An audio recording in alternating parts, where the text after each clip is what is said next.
My name is Jerry Wise, and I'm a relationship and life coach, and I've been helping people for over 40 years, drawing from the deep well of Bowen family systems theory to help them mature, grow up, help their relationships, and develop a sense of self. I also work with adult children of narcissists. I also deal with and help those with narcissistic abuse, those who have suffered by being in relationships with people who have narcissistic personality disorder, and family members who have that, who suffer with that. This video is entitled How the Narcissist Tears Your Heart Out, or How the Narcissist Tears Yourself Out. So I can replace heart with self. This video, I share 6 ways the narcissist tears our heart out, and does that by tearing ourself out. First of all, the narcissist will begin to tear out self-awareness. They rip out our ability to be self-aware and punish us for self-awareness. They force our awareness to be on them, and that our awareness be shared. I should share their awareness as my self-awareness. Their gaslighting leads us to doubt self-awareness. Our awareness becomes suspect and should be doubted and denied. And that's a part of the narcissistic syndrome in a relationship. Secondly, they tear out self-love. They rip out our own self-valuing, our own self-loving.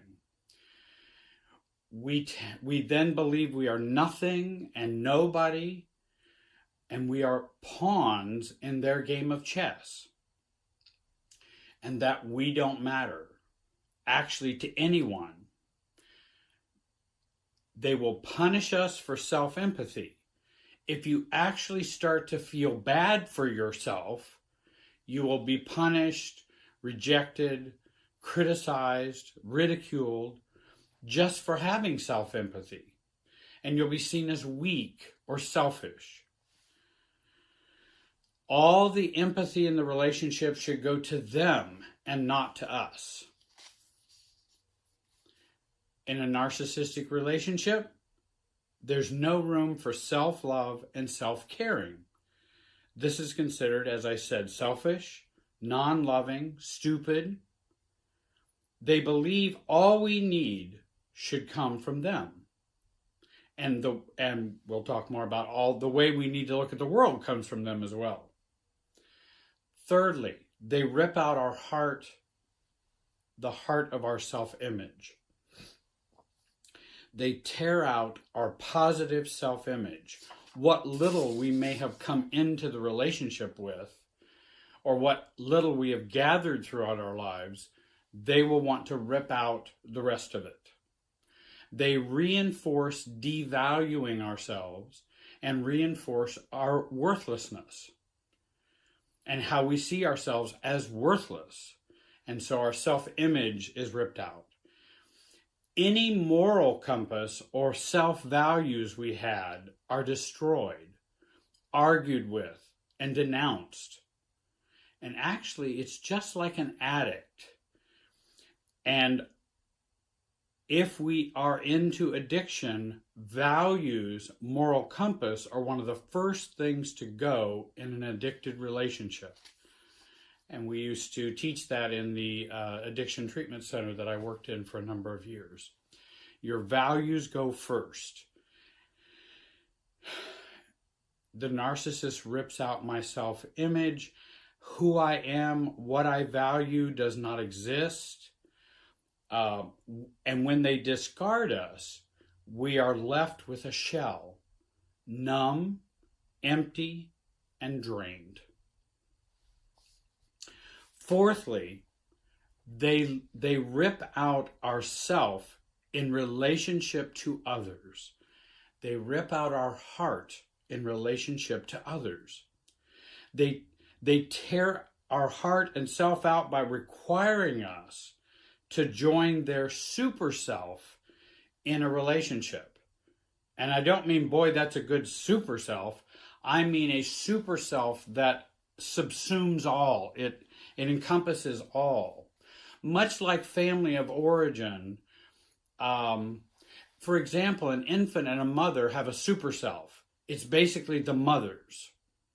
So the baby partakes of the super self and mom has the super self. And in a family, when we're growing up, it's a super self that we partake of rather than ourselves. And then, of course, maturity and growth, we then end up self-differentiating, meaning I don't partake of the super self anymore. I now am me and have myself.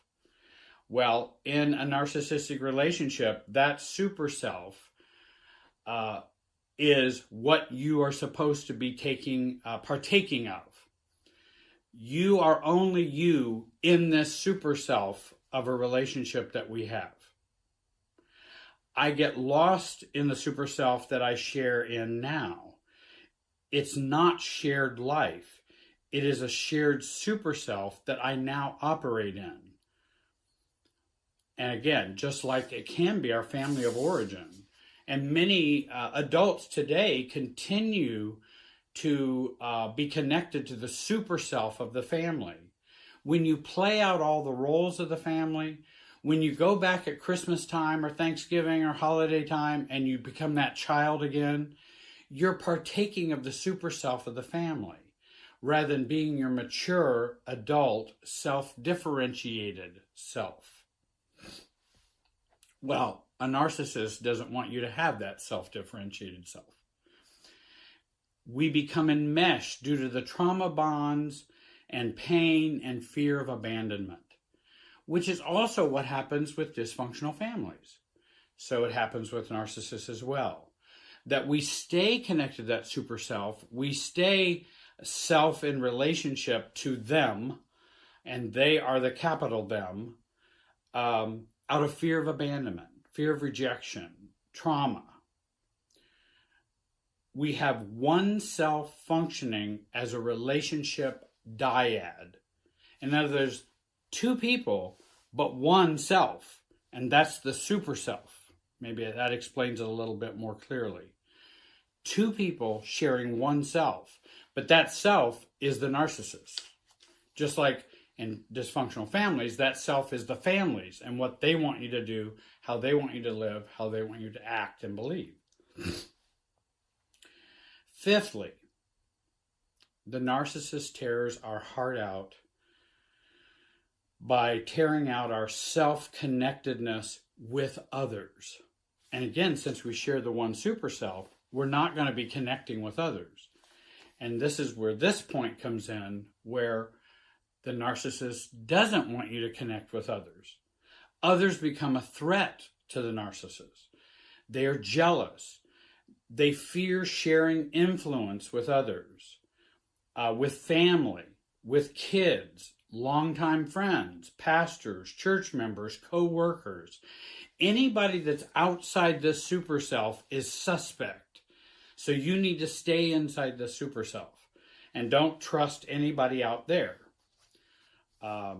Because the narcissist doesn't want someone who sees things more maturely or differently to infect their spouse, partner, friend, sister, child. And that's happened many times, especially in a counseling session. It's difficult, for example, for pastors sometimes to refer their parishioners to counselors, even good Christian counselors, because they fear sharing influence. What if you tell them things that don't agree with what I believe? And there's that fear of that, rather than allowing the person to have their own self and their own thoughts. The narcissist sees it similarly. And again, there are many pastors who do refer people to counselors, and there are many very good pastors. I just know I've had a number of pastors who have trouble, but they're not the only ones that have trouble. Doctors can have trouble with sharing influence with others and collaborating, as well as many other professions, even counselors, social workers, psychologists. The narcissists only want us around others who see the situation the way the narcissist sees it. They mount smear campaigns, scapegoating, send flying monkeys to keep us in line, and to keep those others in line as well. And others for them are those who carry the company line or the narcissist line or beliefs. So you can go be with these people because they agree with me as the narcissist. So you as my spouse can go do that. But it has to be a select few, so that it is us against the world mentality in a narcissistic relationship. Sixthly, the narcissist rips the heart out of us with regard to self-empowerment. True love allows and encourages self-empowerment. The narcissist wants and retains all the power, all the subjectivity or reasoning, and all the decision-making. Because remember, the narcissist knows best. They utilize gaslighting to convince us we should not trust utilizing our own power or what we're thinking. And they will use that sleight of hand mechanism. And I talk about relationships being a magic show or a sleight of hand in the video that I posted called "The Problem is Not the Problem," in which all relationships are a magic show until you become mature and put down the magic and playing the games. And how do we identify the games that are being played? I help you in that video to recognize some of those. The narcissist triggers our guilt, our shame, our fear of rejection, self-doubt, which enables us and pushes us to be impotent, powerless. Then we feel hopeless, powerless, decisionless, because we should not trust our own decisions. They'll all go bad. And all of those fears that come upon us. I hope that you will follow me and my videos on YouTube, subscribe to this channel. Also follow me on all my podcasts on Spotify and all the other major streaming apps. And you can type in Jerry Wise or not how, but when. We have a workshop coming up on May 30th, 2020 for 4 hours. I haven't done a workshop for a long time. It's going to be on Zoom. I hope you'll go to my website and sign up. And I want to thank you very much for watching, and have a great day. Be wise today, my friends.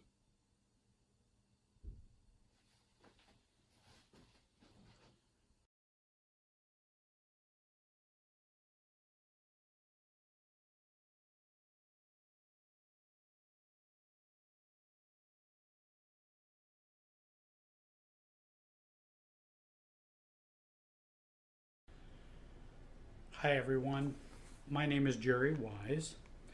I am the director of the Center for Self-Differentiation, Indianapolis, Indiana, or Carmel, Indiana. We're on the north side of Indianapolis. I have over 100 free videos on YouTube that you can watch. If you'd like a listing or if you'd like some resources on self-differentiation, please email me at the email address on the video and I'll send you those resources for free. This video is for those who have family members stuck inside themselves, or those who have ex-spouses stuck inside themselves, or those who have can be bosses, it can be siblings, it can be all kinds of folks.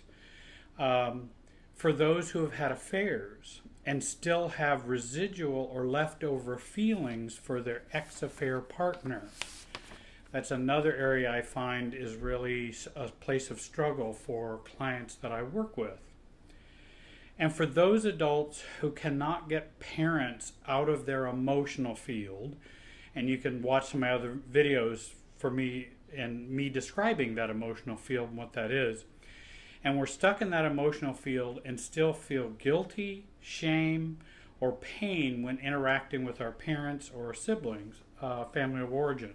Could be grandparents, could be the uncles and aunts that we particularly have some resentment, anger, frustration from childhood, for example. So how do we get them out of us and not get us out of them or away from them? And I always talk about, people are always saying, well, how do I get out of my family? I said, no, you're still trying to get out of your family. Get your family out of you. That's the main goal. And then when you've gotten your family out of you, you can decide what you want to do with your family. Because that family tends to change once they're out of you. Your perception of them, your sensitivity to them, your reactivity to them tends to go way down. And so you actually end up with a new family of origin because it's no longer the paradigm you were using. It's a new paradigm. And that affects how we see them. And so now no longer is mom's craziness or dad's anger and irritability or frustration now peaking and pinging me inside. It doesn't do that. So I just see them as people who have issues, and they're to be treated like I would have anybody else who had issues, but they're not there for my existence. They're not there so that I feel loved. They're not there so I feel accepted. I deal with those needs from them, don't have those needs from them, and then the whole relationship changes. I believe grief work is the pathway to letting go. And this is what I mean by, say, choosing, and this particular video is entitled Have an Intentional Funeral When You Need to Let Go. This is what I mean when I use the term intentional funeral. Some might call it psychodrama work, some might call it inner letting go work. It's pretending to have a funeral emotionally and mentally, so we can get over them. It's an internal emotional funeral. And the more we're able to embrace that funeral, the more we're able to embrace that letting go, the more we actually do let go and can resolve some of the feelings that holds us in an enmeshment position with them. Exes, parents, family of origin, bosses, who knows. This grief work can be guided by a coach or therapist. Guided imagery is a very powerful form of help, which can help clients let go or get over or release someone from deep inside them. And I have people come to me all the time and want to let go of an ex, or an ex-affair partner, or any number, an ex-boss, a sister-in-law, a sister, parents whom still are stuck inside them and they get reactive inside over those particular family members. If you are in touch with your feelings about the person or thing you want to let go of, or the thing you want to let die within yourself, you can even set up your own funeral for the person with a friend or a sponsor or recovery partners. When I say sponsors, having worked in the 12-step community for a number of years and also worked inpatient for a number of years working with alcoholics and addicts and their family members. And I was the family counselor for alcoholics and addicts, very severe alcoholics and addicts, and we would all do family groups and we would do therapy with them to help them let go. not only the addict or alcoholic to let go of their family, but the family to let go of them. And so the whole process was about letting go. It was very important to do that so that you have some self-differentiation and are not enmeshed and codependent. So letting go is very important for addictions work and for adult children of alcoholics as well, and grandchildren of alcoholics. And that's why I think this has always been a useful way. And we used to set up funerals with our patients that we saw, inpatient. And the addict or alcoholic, there would be chairs set out. The addict or alcoholic would lay down, close their eyes, and we would have the families pass by them to do some letting go work, because they were facing their fear that was the greatest, that my child's going to die because of their addiction. And in fact, it's possible that their child may die because of addiction, that addictions kill. And so for them to move on with their lives, they have to have the funeral and let them go. It doesn't mean they don't love them. It doesn't mean they don't care about them. In fact, in some ways, they overcare and they overlove, which is where enmeshment and enabling and all those kinds of problems come in. They do care about them. But to balance that into a healthy balance, that if you have an adult who, a child of yours who's now an adult, you're limited as what you can do for them or to change their lives. And nobody can change an addiction for someone else. That has to be internal work, and we have to own that powerlessness. And so the funeral is about the powerlessness, that I can't make this happen, so I need to let you go. This also helps the addict or alcoholic hit bottom, also realize they're going to have to change their lives. It puts the responsibility squarely in their lap. So that's the way we used it inpatient, and it was a very, very powerful sequence of events that would happen. And we would do this weekly. A family would go through an entire week of family therapy with alcoholics and addicts. And I was in charge of all the families, and we would do this weekly. And also there are some in which the addicts or alcoholics were caught and couldn't let go of their parents. And this would drive addiction and triggers and all kinds of things. And we would do funerals for their parents so they could let go of their parents and feeling responsible for them, or responsible for their happiness, responsible for all kinds of things, and couldn't get that out of them. This funeral, as I say in quotes, is simply getting into a frame of mind and heart to say your goodbyes forever to the person you need to let go. Write a letter to them as though they are in the casket or funeral home or church, in a church viewing, and express your sadness, feelings, and pain of letting them go. This is a time where we have chosen to let them die within us. We're not hoping they die, so don't feel guilty or bad. You're not hoping they die. What you're hoping for is detachment within you. And by doing this, we don't cause them to die. We don't send out bad karma. Or what we're doing is doing an exercise in letting go for us. And in fact, often what I found is it improved the relationship between the families and the addict or alcoholic tremendously. Everyone felt a burden lifted. Both the person who was in the funeral and the person who was grieving the loss. Choose a time to say goodbye. You can use props, use music, your favorite music, and have friends join you. You can write a eulogy or a goodbye letter to them. And be ready to identify, express, and allow your feelings to flow. And grieve over this loss. Oftentimes we stay enmeshed and we stay caught with the ex-affair partner, because we can't let them go. We don't want to do the grief work of letting them go, even though it's the best thing for us, and it is the healthy, adult, mature thing to do. But we have a hard time doing that. So this gives you an opportunity to face that and do it. It's no different than I just saw a movie about World War One, and it's the girl had been wounded. She was a Cossack in World War One. She went to fight with her father, and she was hit in the knee, and the knee became gangrene by the time they got her to the hospital.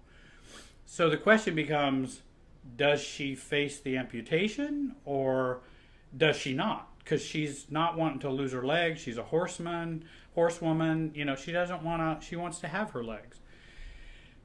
But does she face the pain of the amputation or does she face losing her life? And I think that's so many times why it's hard to do the funeral, because we don't want that amputation. We want things to be the way we dream about, fantasize about, hope about. And it won't work, but we don't want to give up that dream. So she submitted to the amputation, and then she was much better on the other side. And I think the same is true when we do the funeral work or the grief work over letting someone go, so that we'll be better on the other side. And even might be able to love better, love more fully, love more freely. And as you feel lighter in expressing these feelings, and more, you feel more free to say your goodbye. And you're able to share with them the goodbye and walk away from them. And we would actually turn out the lights, have them leave the room, and they were gone. And it was very, very powerful. People were very touched because it's the very thing they didn't want to face. I don't want to lose my child. I don't want to lose my husband. I don't want to. But if a husband or child is saying, I'm going to go on drinking whether you like it or not, well, okay, that's your choice, but then I'm going to have to say my goodbyes, because addiction will kill you eventually. And it does. And so they needed to be able to do that. It also woke up the addict and alcoholic to how severe their illness was, and also what severely and what importantly they were losing as a result of their choice for alcohol or heroin or cocaine or whatever it was. I realize this is not magic.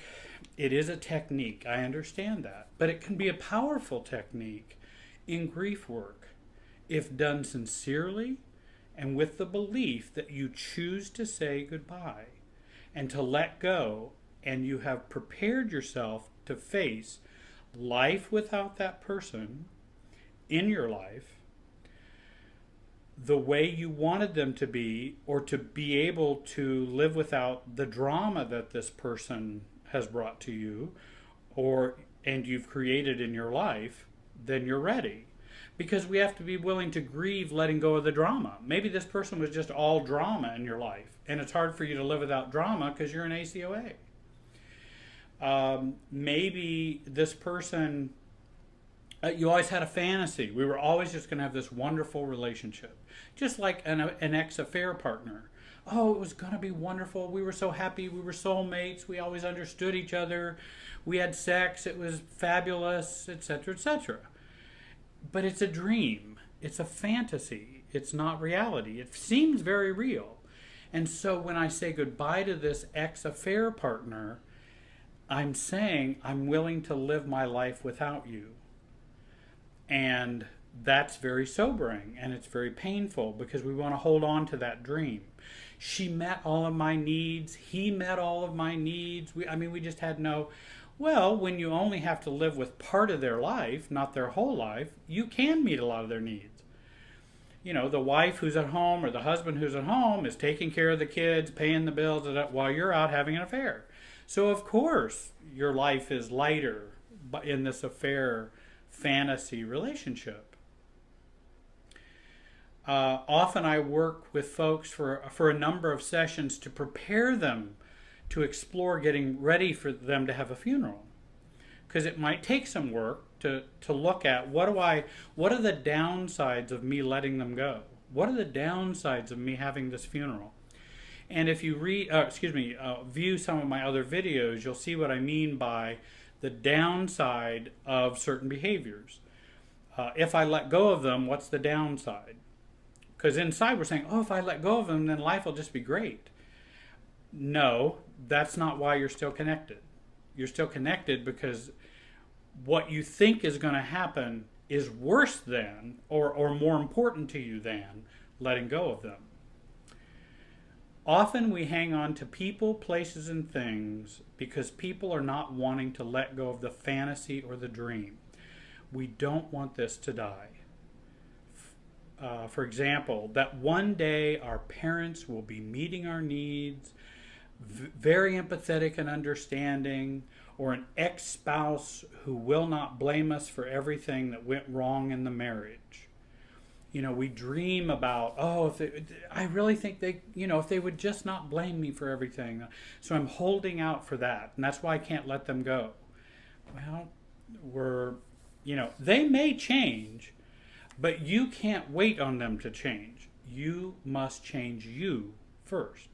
You must change you, not wait for someone to change so you can change. That's living in bondage to someone else or something else. Or maybe we hang on to people, places, and things because due to our low self-esteem, we believe we deserve the pain. We don't know who we would be without the pain.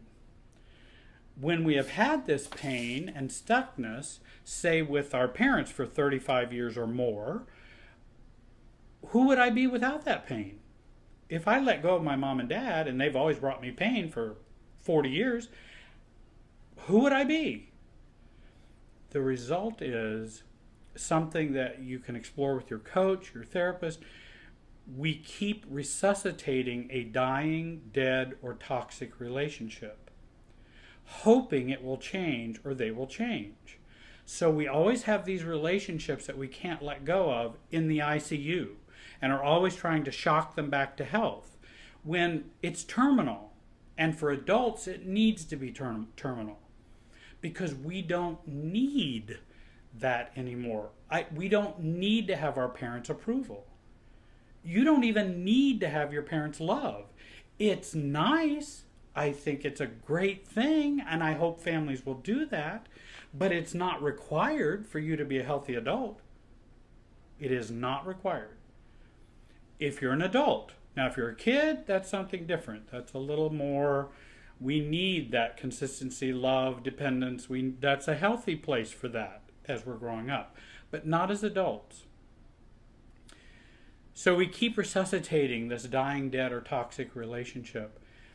We get beaten up emotionally and in many other ways, and we rationalize it. But there's really a good person inside them, and I'll just hang on and wait for them to change. Someday they will. If I complain enough, they'll get the point. Or we say there are some times when they were just who I wanted and needed them to be. And maybe even with toxic parents, for example, there might have been times where they were actually what you needed and who you needed at that time. And then we hang on to that and go, why can't they do that all the time? And then we're traumatized by the toxicity all the time because they're crazy or they're emotionally have issues, as we all do. And when I say crazy, I don't mean psychiatric. I mean just their behavior is not norm. Their abnormal behavior, abnormal feelings, abnormal reactions, or unhealthy ones. Maybe that's a better word than abnormal. Or unhealthy reactions, unhealthy behaviors with us. And we hold on and hope that they will change. If you need to let someone die in your life, if you need to let go, have an intentional funeral. If you'd like some help, I want you to contact me. My contact information is on the screen, my email and my phone number. I hope you'll join our YouTube channel. I want to thank you today for watching and have a great day.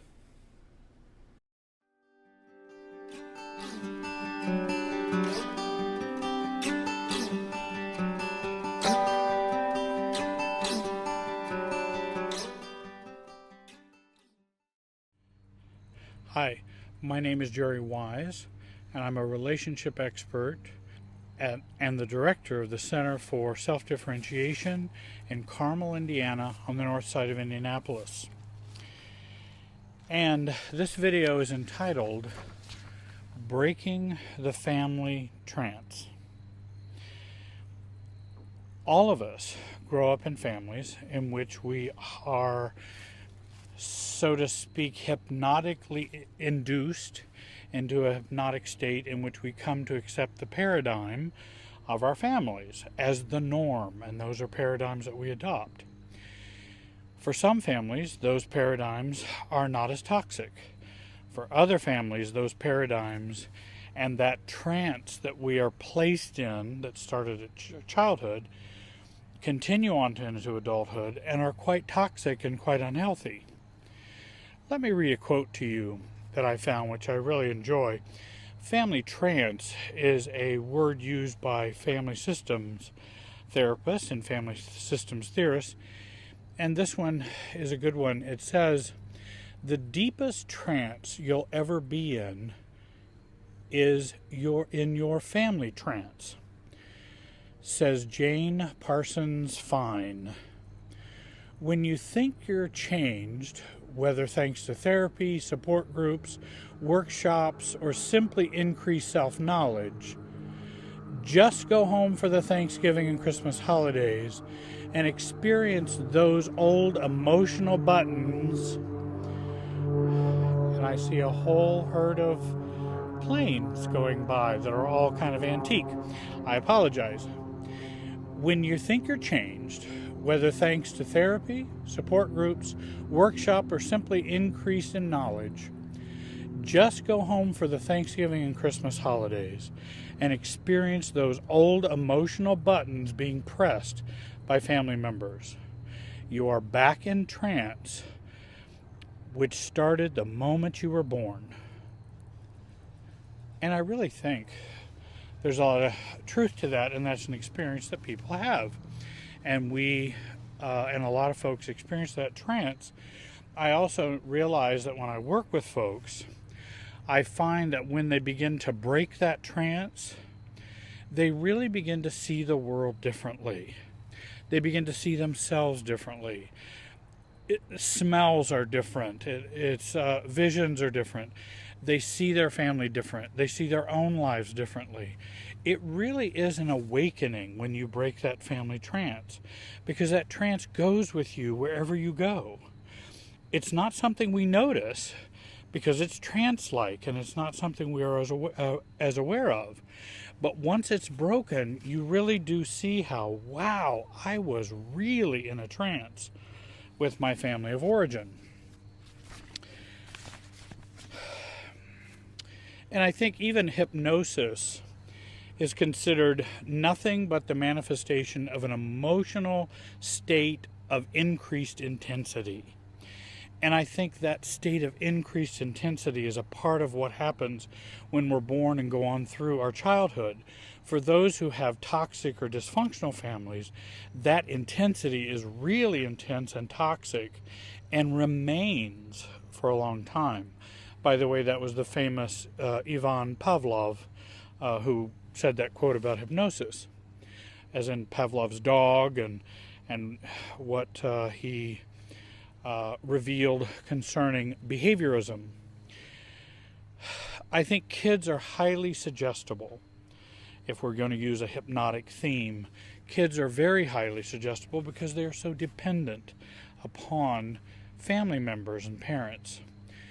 One thing I read recently by an author, Peter Teitelman, in his book, The Therapist's Own Family, which is an excellent book, and he talks about this, that a parent having a feeling becomes the child's reality. And that's how closely connected parents and children are. Parents' feelings become reality for children because they're not self-differentiated. They are connected to us, and thus begins the trance process. And so whatever our parents felt and felt about things, believed things, and their emotional field and emotional inner life, whatever it was like, that was reality for us. And then as we grow older, we begin to have our own reality. Well, that can be very difficult if you're still under the trance of, let's say, a dysfunctional family. Let me give you my definition of what a family trance is.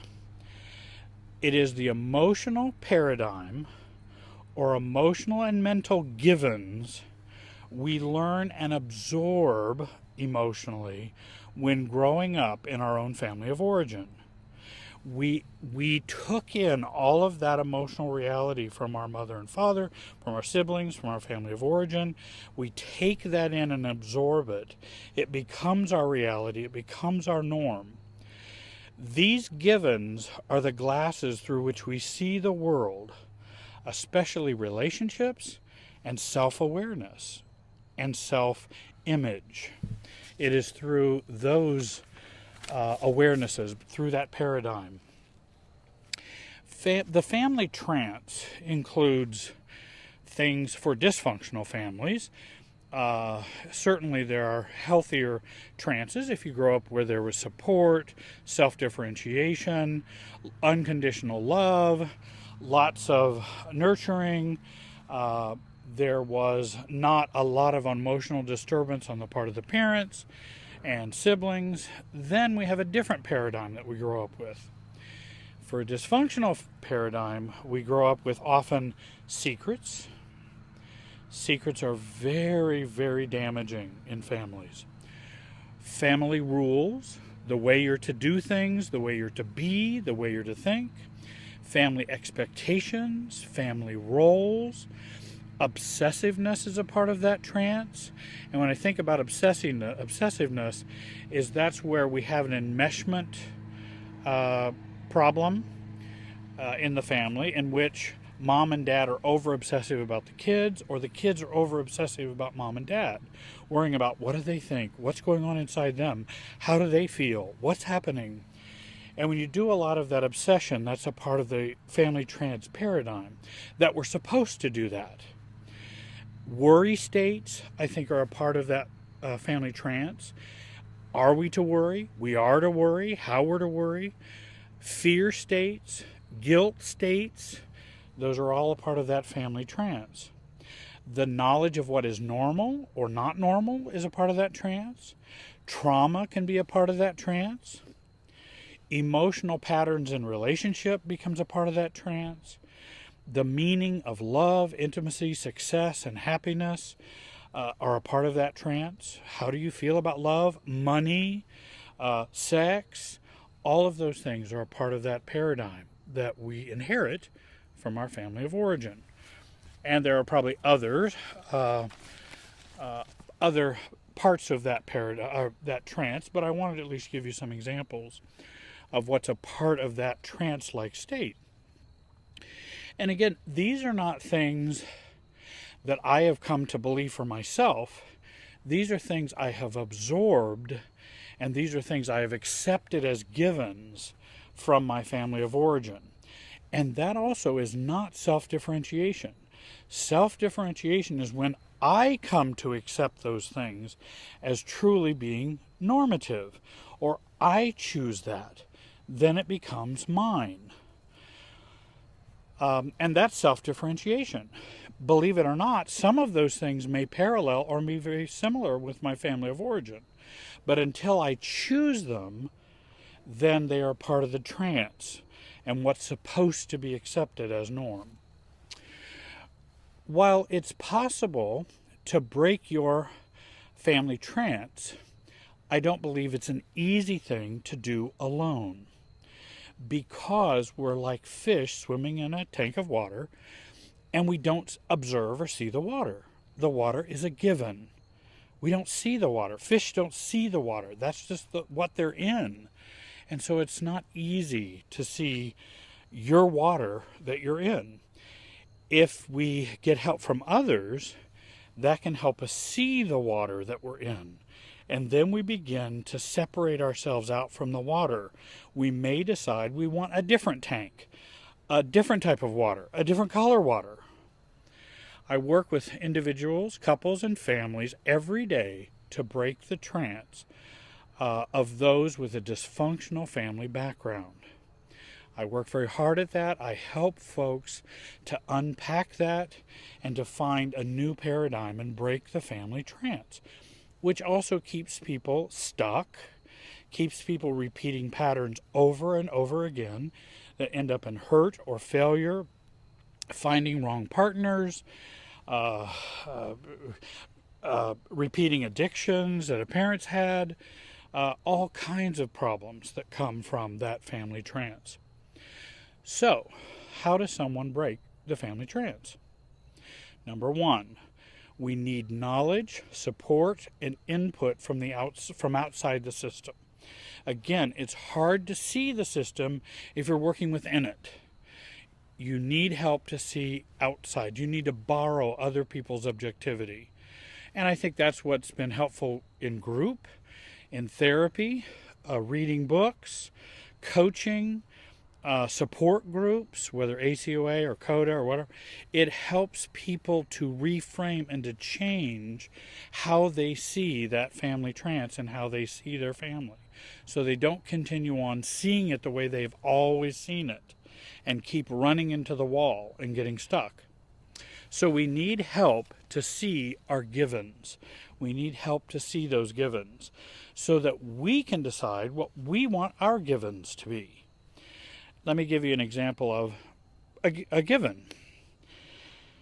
Here's a family trance rule.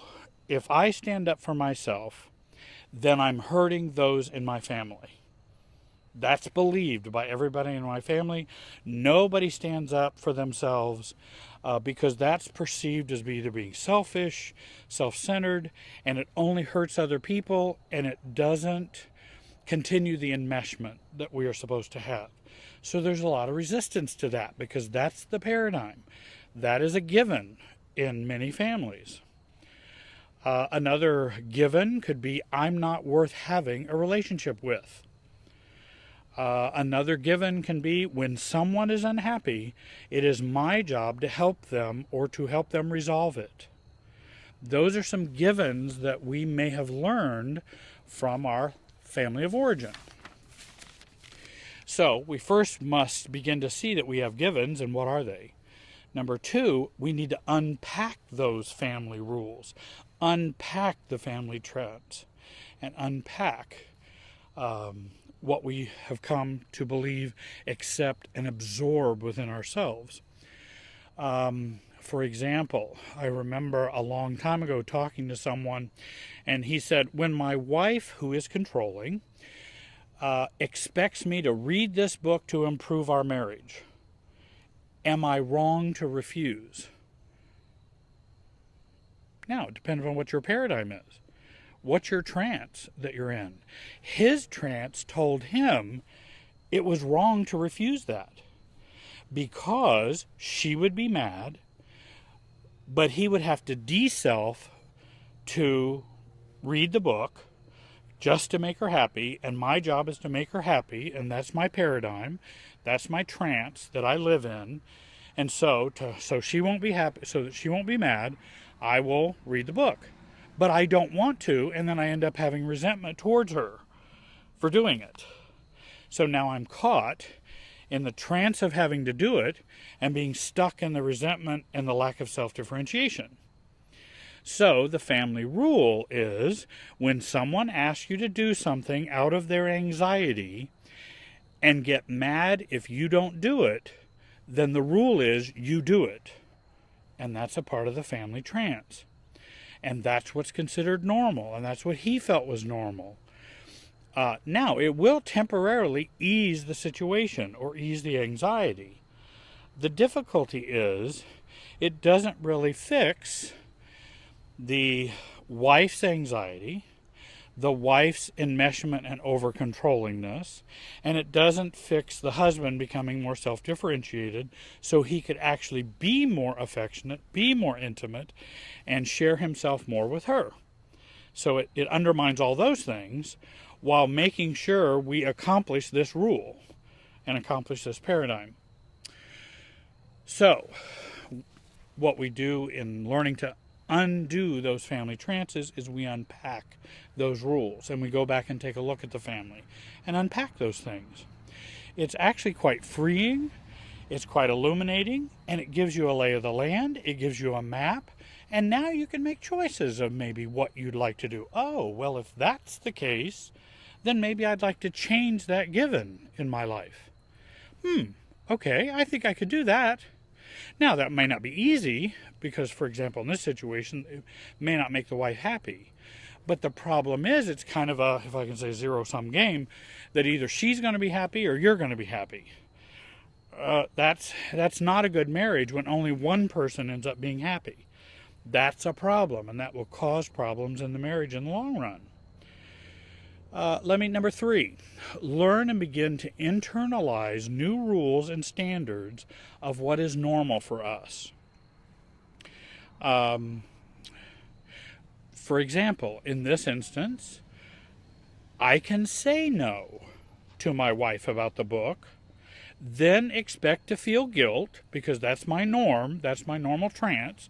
I do have to feel guilt about that. But I'm going to work to resolve the guilt, not work to resolve my wife's anxiety by reading the book.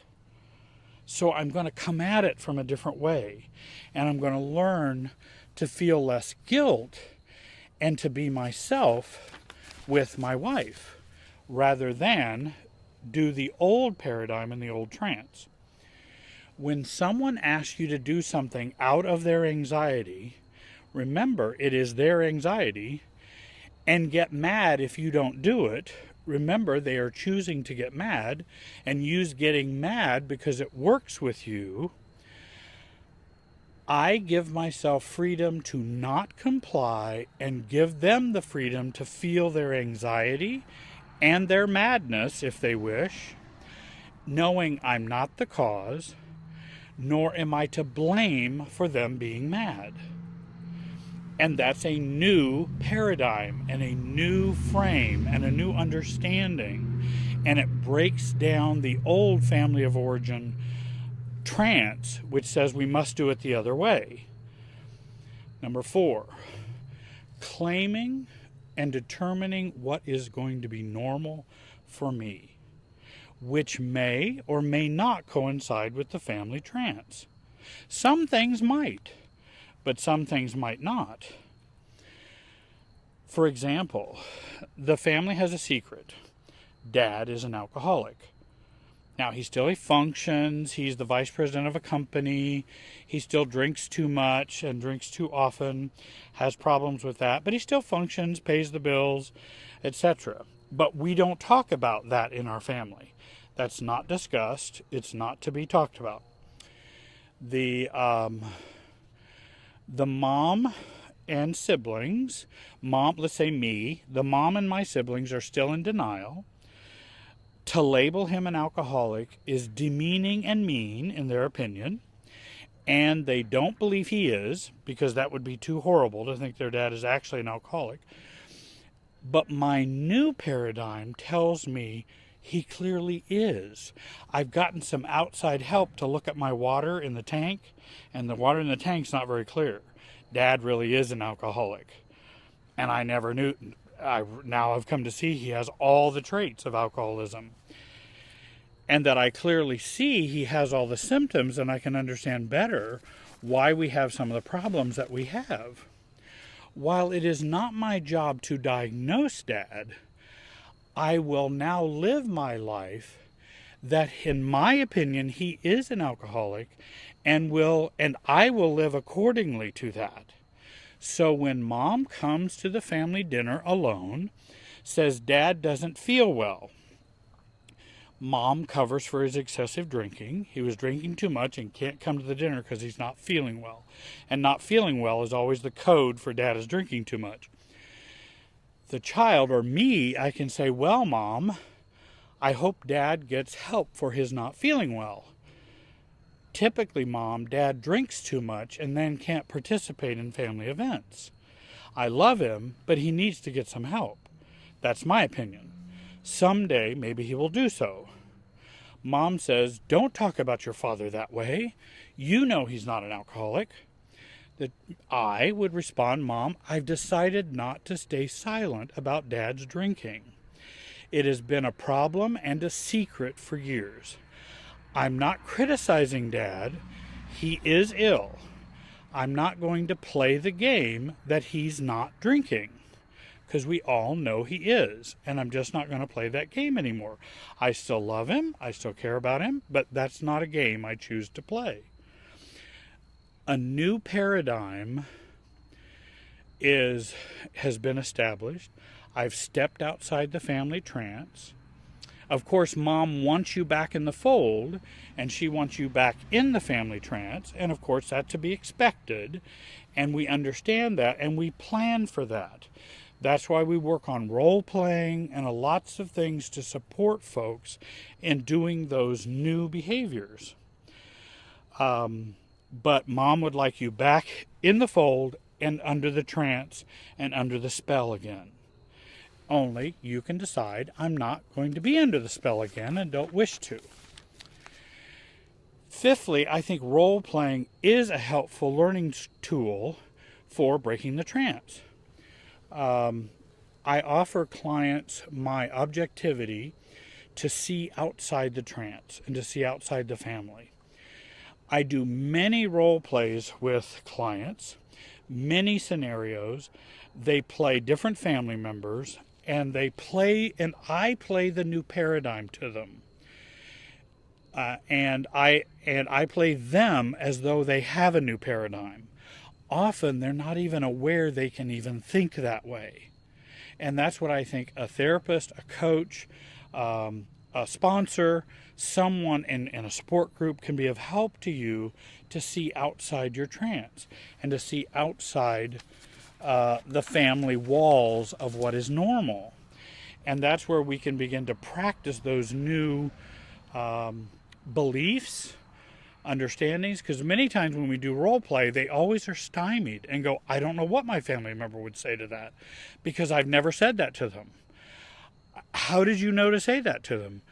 Because I had some objectivity. Let me let you borrow that so that you can begin to come out of your trance as people helped me out of mine. If you're struggling with feeling stuck in the family trance and you want a new paradigm, you want some freedom, some hope, more happiness, more satisfaction in your life, more self-differentiation, which I think can produce some of those things, I want you to give me a call or send me an email, contact me, and I'll help you with that personal struggle of your own, your marriage, your family. See the screen for contact information that should be on the screen where you can see that. I hope you will join our YouTube channel. Please share this video with your social media. We'd certainly appreciate that. Write me for more information. I'll respond to every email. I want to thank you very much for watching, and have a great day.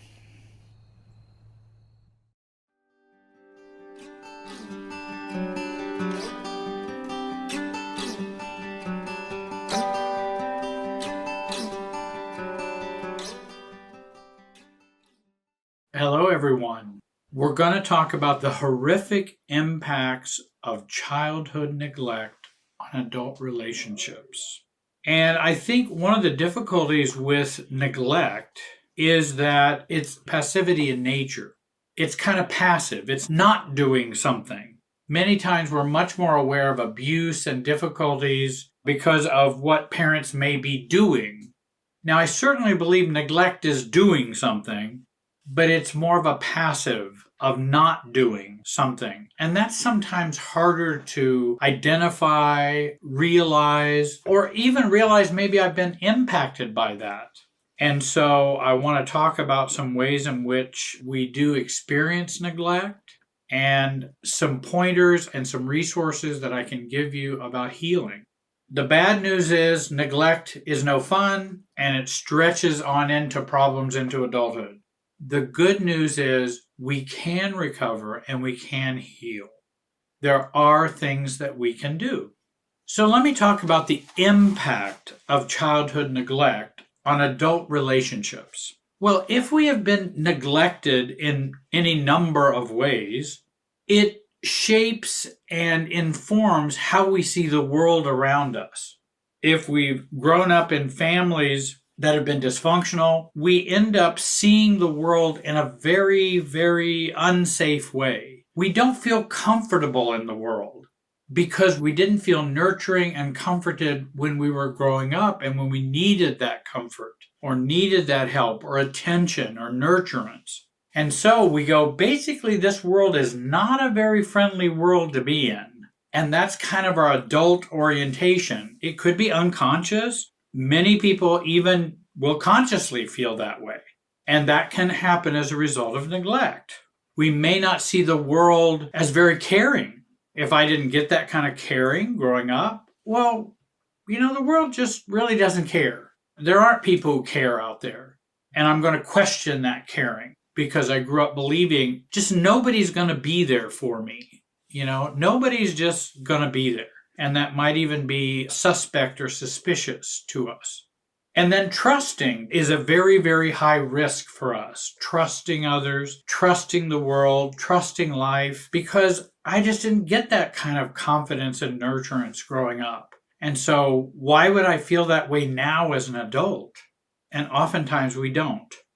I hope you will subscribe to my channel. I hope you'll comment on this video. I hope you will like it. And I hope that could be something that might be of help to you. Childhood neglect can take many forms. First of all, emotional neglect. It's a deficit. Love was scarce. Our anxiety system wasn't nurtured or comforted in those ways when there's been neglect. And we may have little feeling with regard to warmth or comfort. We just don't feel full of that. And what we many times feel is a hole that's kind of left inside of us how do I ever get that hole filled? The many clients I've worked with will describe they have that hole, and then we'll try to fill it with any number of things. Second of all, we can certainly have physical neglect. Physical neglect can later affect our health. That could be our teeth, our ability to self-heal. There can be many organs that don't work as well because we didn't get the care we needed when we were growing up.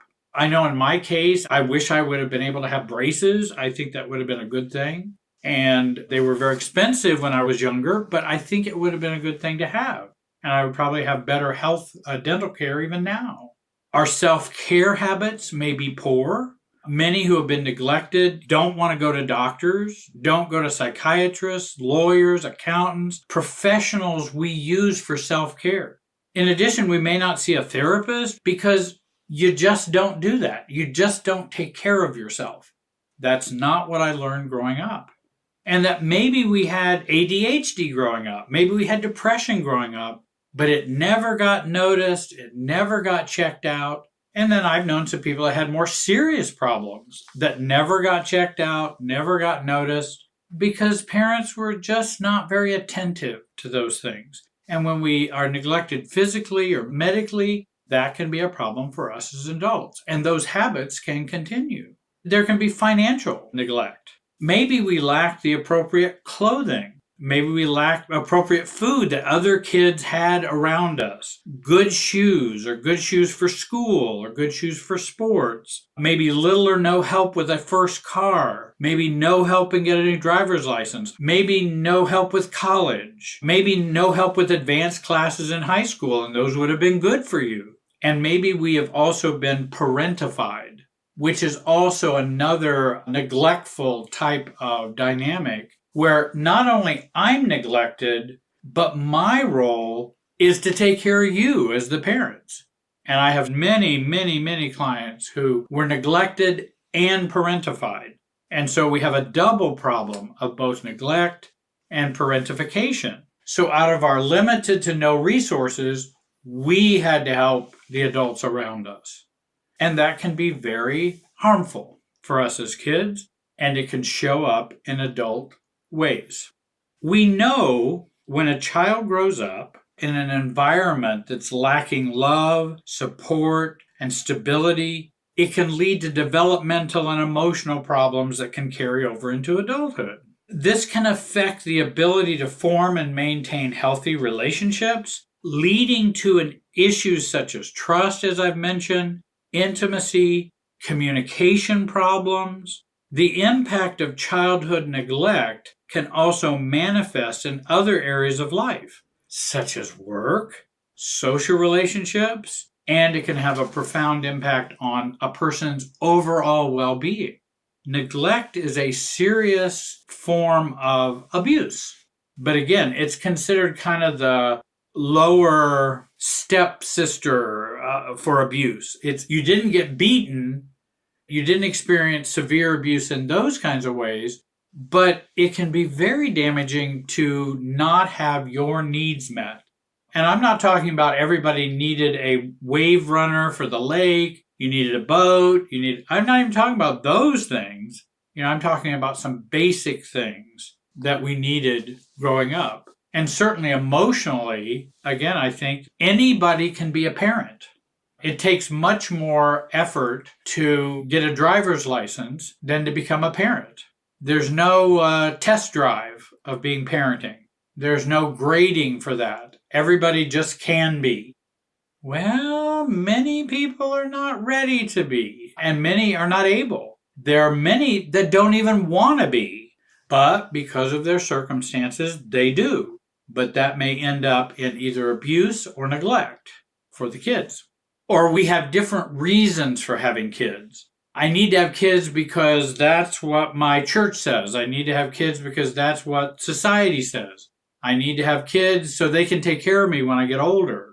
These kids are more prone to maybe being neglected because they didn't have the parents to love, nurture, care for, and help them and launch them to be healthy adults. So what are some of the other effects childhood neglect can have on us as adults?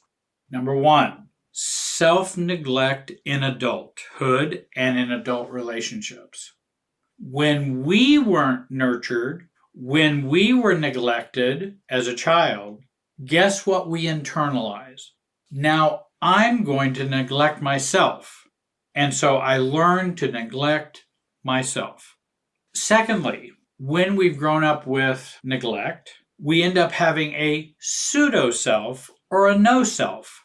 And we have a pseudo-self or a no-self in adulthood that affects us in our ability to form healthy relationships. Because if you take a no-self into a relationship, what's going to happen in that relationship? It's not going to be healthy. You're going to reenact patterns from the past, and that repetitive pattern that we will do again from growing up. And we're basically going to end up in a relationship in which we are probably neglected again. And we find somebody who will neglect us. That's when we have that pseudo-self or no-self. A pseudo-self is a self that is formed on the basis of adapting to others and being controlled by others. Now, another way you could talk about that is codependency. When we say a pseudo-self, it's kind of a family systems way of saying codependency. Often a lot of codependency theory, a lot of codependency recovery is based on seeing one as an individual. I like to base it on all the relationships we are tied to and connected with. And so pseudo-self is a good term for that, or no self. We have no self in the system. We have a pseudo-self, adaptive self in the relationships. Thirdly, we can have difficulty in setting boundaries, both internal and external boundaries. You ever had trouble setting boundaries, knowing what boundaries to set, setting boundaries and then having them trampled and then not knowing what to do about it? That's a very common thing for adults who grew up in neglectful homes.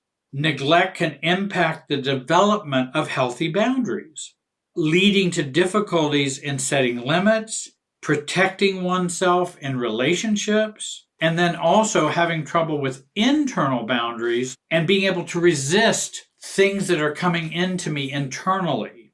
We don't have enough of the I don't care about that or so what. We don't have enough of that.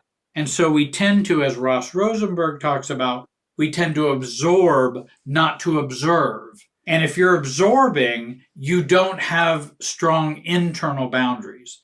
That absorbing is the not having good internal boundaries. And we have difficulties withstanding attacks from others.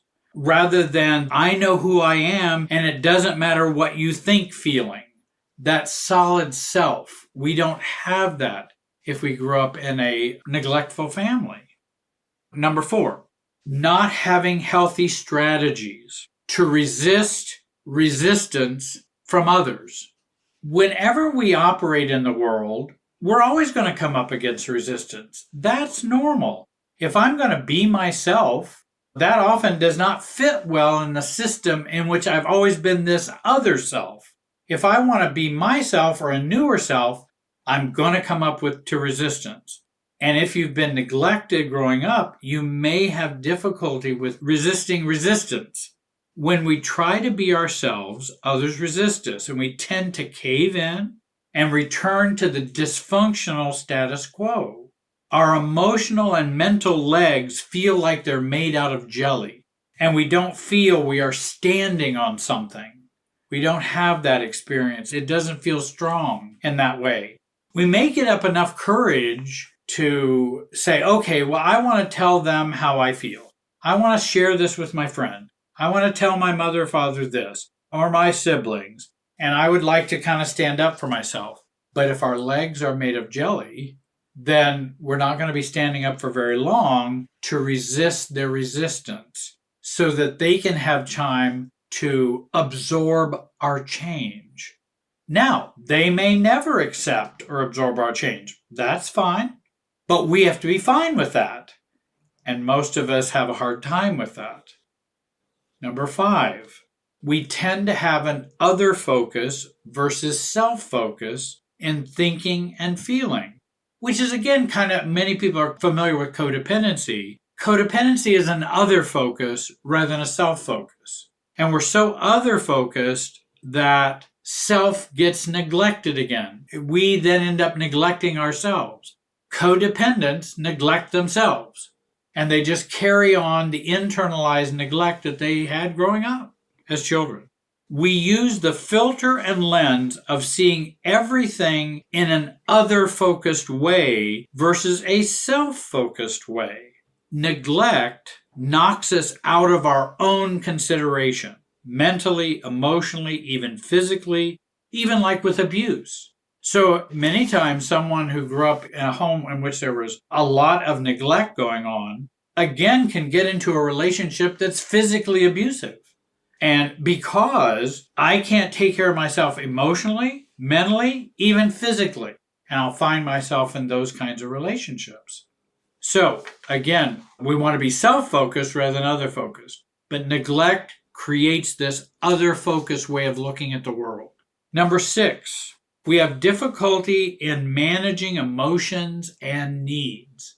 All kids have emotions. All kids have needs. All kids have wants. Not always are they mature in their wants, needs, and emotions. I understand that. But we all have them. But if there is neglect, it then can result in emotional dysregulation.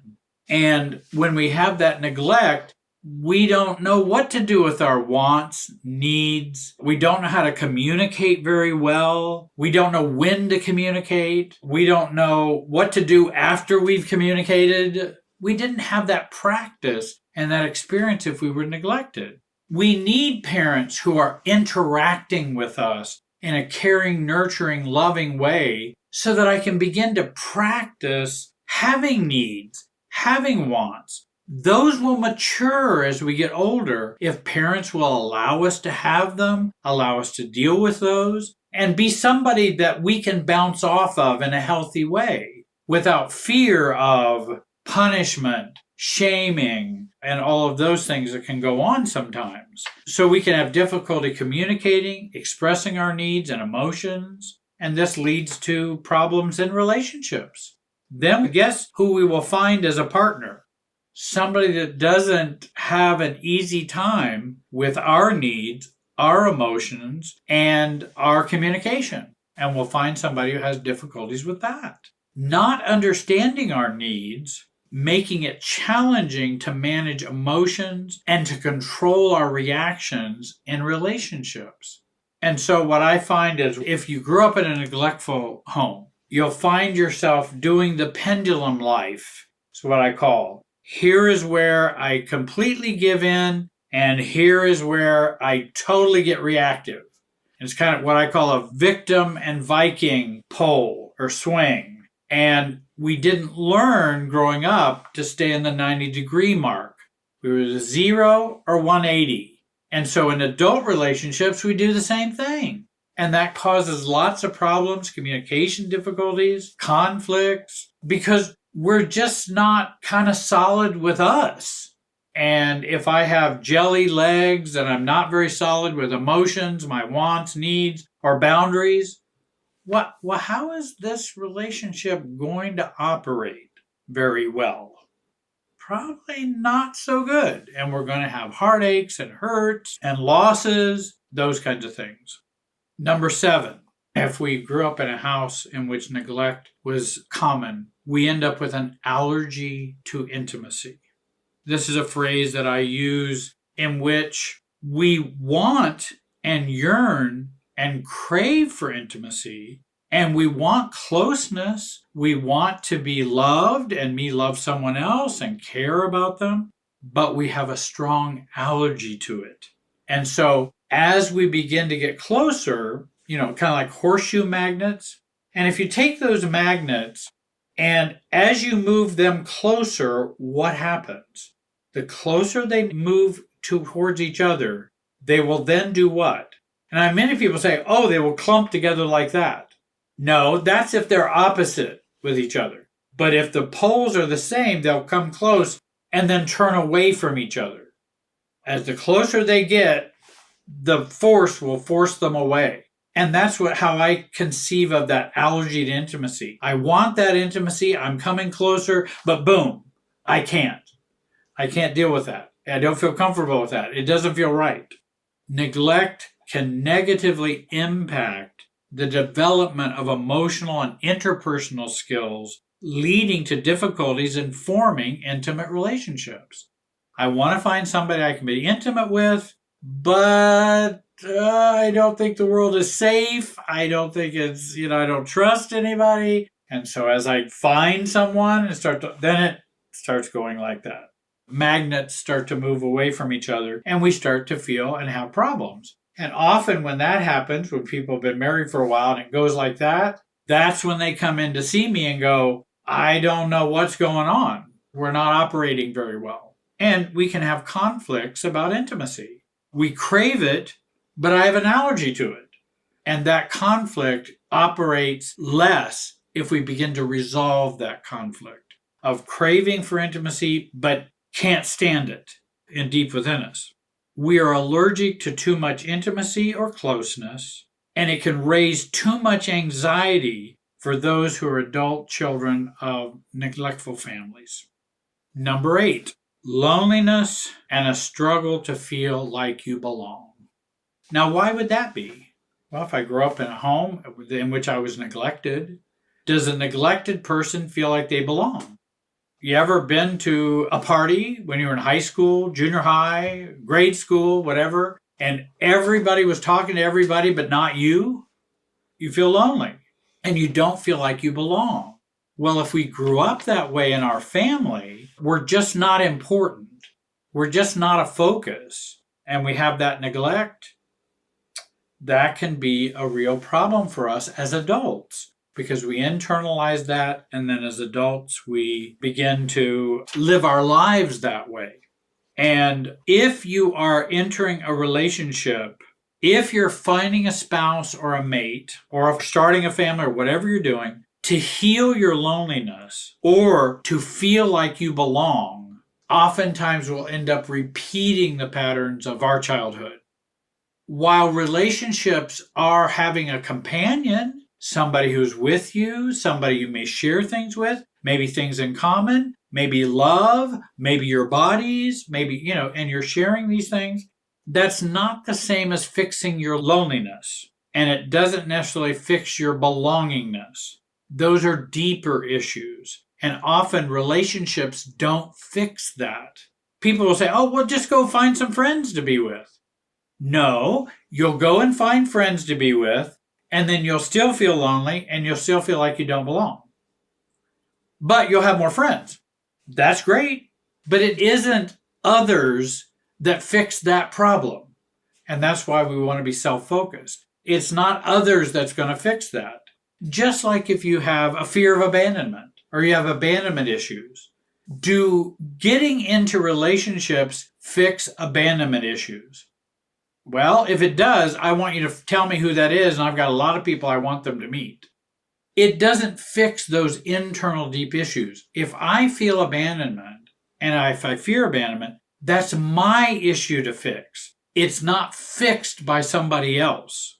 And oftentimes we'll end up in that relationship as adults, blaming them for abandoning us again in our life. That's what will end up happening. Adult children of neglect often feel lonely and just feel like they don't belong. When they grew up in neglect, it was telegraphed to them, you don't belong. It maybe was never spoken. Many things are not spoken to children. And in fact, I wish many times they would be. But of course, we can't be that real and that honest in most families. But they will pick up the message that I don't belong. Even if nobody ever says, you don't really belong. But you don't belong because we're not noticing you. We're not meeting your needs. We're not taking care of you in a healthy way. So then we end up being caught between come close, stay away. And that's, I want the intimacy, but I'm allergic to it. And now all of our relationships are like this. Come close, stay away. Come close, stay away. And then we go, why can't I just have a nice, calm, healthy relationship? Why is there always struggles? Because I'll say, oh, come close. And as they come close, now I'm going to start conflict or struggles or arguments with them to push them away. So I'm saying, come, but stay away. Come, but stay away. And maybe you found that in your marriages, boyfriends, girlfriends, and your partners, and you have that kind of dynamic happening. And in fact, I think it even happens even within families, parents, siblings. There'll be this come close, stay away dynamic that is really problematic and painful. So, childhood neglect can impact adult relationships. Understanding and addressing these issues can be an important step in healing and forming healthy relationships.